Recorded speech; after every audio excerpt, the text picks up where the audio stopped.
அப்போஸ்தலனாகிய பேதுரு எழுதின பொதுவான முதலாம் நிருபம் 4ஆம் அதிகாரம். இப்படி இருக்க, கிறிஸ்து நமக்காக மாம்சத்திலே பாடுபட்டபடியால் நீங்களும் அப்படிப்பட்ட சிந்தையை ஆயுதமாக தரித்துக் கொள்ளுங்கள். ஏனென்றால் மாம்சத்தில் பாடுபடுகிறவன் இனி மாம்சத்தில் இருக்கும் காலம் வரைக்கும் மனுஷருடைய இச்சைகளின்படி பிழைக்காமல் தேவனுடைய சித்தத்தின்படியே பிழைக்கத்தக்கதாக பாவங்களை விட்டோய்ந்திருப்பான். சென்ற வாழ்நாட் காலத்திலே நாம் புறஜாதிகளுடைய இஷ்டத்தின்படி நடந்து கொண்டது போதும். அப்பொழுது நாம் காம விகாரத்தையும் துர் இச்சைகளையும் நடப்பித்து மதுபானம் பண்ணி களியாட்டு செய்து வெறி கொண்டு அருவருப்பான விக்கிரகாராதனையை செய்து வந்தோம். அந்த துன்மார்க்க உலையிலே அவர்களோடே கூட நீங்கள் விழாமல் இருக்கிறதுனாலே அவர்கள் ஆச்சரியப்பட்டு உங்களை தூஷிக்கிறார்கள். உயிரோடு இருக்கிறவர்களுக்கும் மரித்தோர்களுக்கும் நியாய தீர்ப்பு கொடுக்க ஆயத்தமாயிருக்கிறவருக்கு அவர்கள் கணக்கொப்புவிப்பார்கள். இதற்காக மரித்தோரானவர்கள் மனுஷர் முன்பாக மாம்சத்திலே ஆக்கினைக்குள்ளாக்கப்பட்டிருந்தும் தேவன் முன்பாக ஆவியிலே பிழைக்கும்படியாக அவர்களுக்கும் சுவிசேஷம் அறிவிக்கப்பட்டது. எல்லாவற்றிற்கும் முடிவு சமீபமாயிற்று.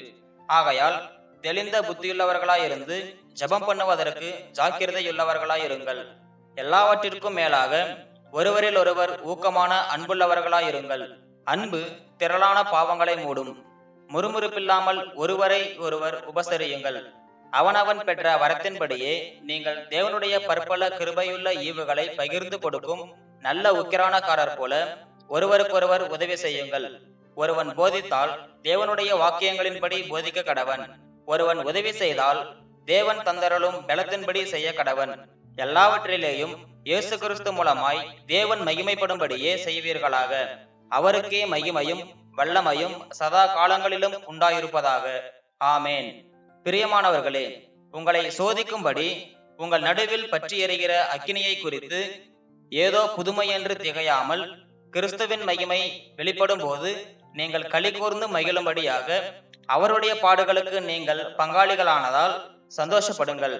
நீங்கள் கிறிஸ்துவின் நாமத்தின் நிமித்தம் நிந்திக்கப்பட்டால் பாக்கியவான்கள். ஏனென்றால் தேவனுடைய ஆவியாகிய மகிமையுள்ள ஆவியானவர் உங்கள் மேல் தங்கி இருக்கிறார்.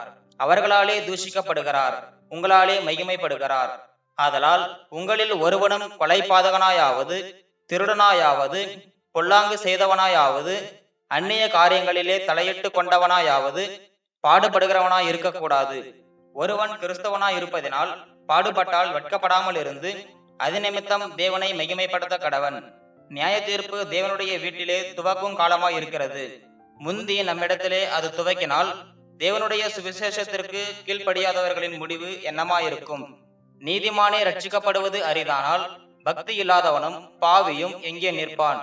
ஆகையால் தேவனுடைய சித்தத்தின்படி பாடு அனுபவிக்கிறவர்கள் நன்மை செய்கிறவர்களாய் தங்கள் ஆத்துமாக்களை உண்மையிலோ சிருஷ்டி கர்த்தாவாகிய அவருக்கு ஒப்புக்கொடுக்க கடவர்கள்.